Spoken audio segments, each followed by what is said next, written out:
Shalom, Bapak Ibu dan saudara-saudari yang terkasih, jumpa lagi dalam Sikat Sabda Iman Katolik hari Minggu 29 Januari 2023, hari Minggu biasa keempat. Bacaan dari Injil Matius bab 5 ayat 1-12a. Marilah kita siapkan hati dan pikiran kita untuk mendengarkan sabda Tuhan. Semoga Tuhan beserta kita sekarang dan selama-lamanya. Inilah Injil suci menurut Matius. Dimuliakanlah Tuhan. Ketika melihat orang banyak, naiklah Yesus ke atas bukit. Setelah ia duduk, datanglah murid-muridnya kepadanya. Lalu Yesus pun mulai berbicara dan mengajar mereka, katanya, "Berbahagialah orang yang miskin di hadapan Allah, karena merekalah yang punya kerajaan surga. Berbahagialah orang yang berduka cita, karena mereka akan dihibur. Berbahagialah orang yang lemah lembut, karena mereka akan memiliki bumi. Berbahagialah orang yang lapar dan haus akan kebenaran, karena mereka akan dipuaskan. Berbahagialah orang yang murah hati, karena mereka akan beroleh kemurahan. Berbahagialah orang yang suci hatinya, karena mereka akan melihat Allah. Berbahagialah orang yang membawa damai, karena mereka akan disebut anak-anak Allah. Berbahagialah orang yang dianiaya demi kebenaran, karena merekalah yang empunya kerajaan surga. Berbahagialah kamu, jika karena aku kamu dicela dan dianiaya, dan kepadamu difitnahkan segala yang jahat. Bersukacita dan bergembiralah, sebab besarlah upahmu di surga." Demikianlah sabda Tuhan. Terpujilah Kristus.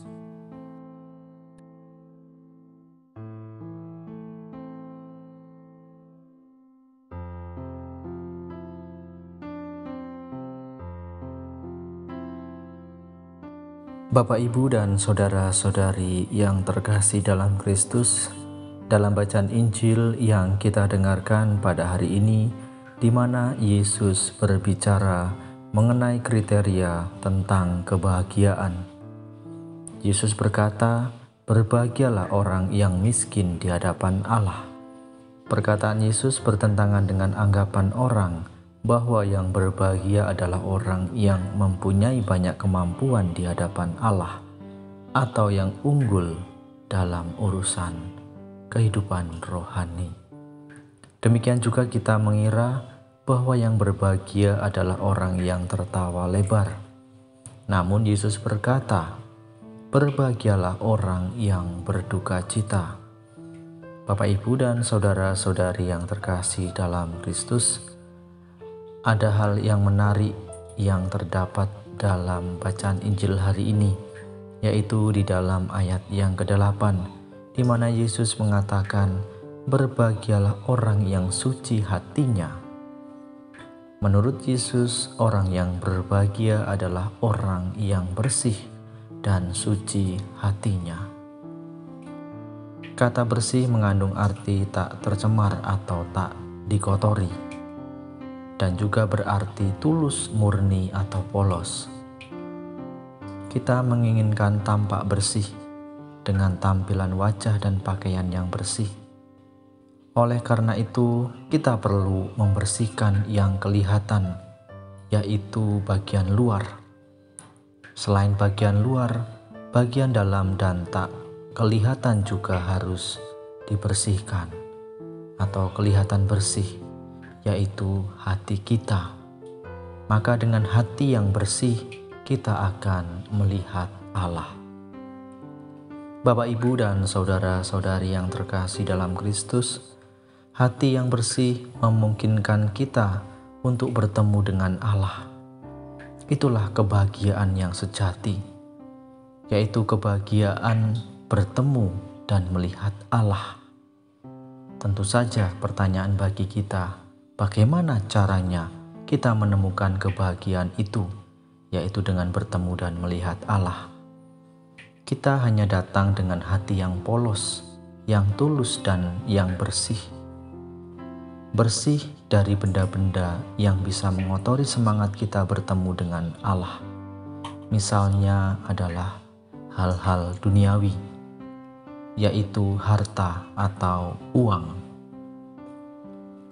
Bapak, Ibu, dan saudara-saudari yang terkasih dalam Kristus, berdasarkan sabda bahagia yang kita dengarkan pada hari ini, kita dapat mewujudkan kebahagiaan tersebut dengan cara yang pertama adalah menaruh harapan. Tentu saja harapan itu hanya kepada Allah. Dan yang kedua adalah bersahaja. Dan yang ketiga adalah selalu berada dalam Tuhan. Keempat, lemah lembut dan tidak berpihak pada kekerasan. Kelima, memiliki hati bersih dan tidak gampang dipengaruhi oleh keinginan-keinginan yang tentunya menjauhkan dari Tuhan. Yang keenam adalah berbelas kasih. Ketujuh, pencinta damai. Dan kedelapan adalah rendah hati. Tentu saja kebahagiaan itu harus selalu kita upayakan dalam kehidupan kita sehari-hari. Maka kedelapan sabda bahagia tersebut membimbing kita untuk mewujudkannya. Dengan sabda bahagia, kita memiliki pedoman hidup agar selalu hidup benar dan memiliki hati yang bersih. Bapak, Ibu, dan saudara-saudari yang terkasih, mari kita bersama-sama menjalankan sabda bahagia yang telah disampaikan oleh Yesus pada hari ini. Maka dengan sabda bahagia tersebut, tentunya kita dapat hidup berbahagia, yaitu menuju kebahagiaan yang sejati. Kemuliaan kepada Bapa dan Putra dan Roh Kudus, seperti pada permulaan, sekarang, selalu, dan sepanjang segala abad. Amin.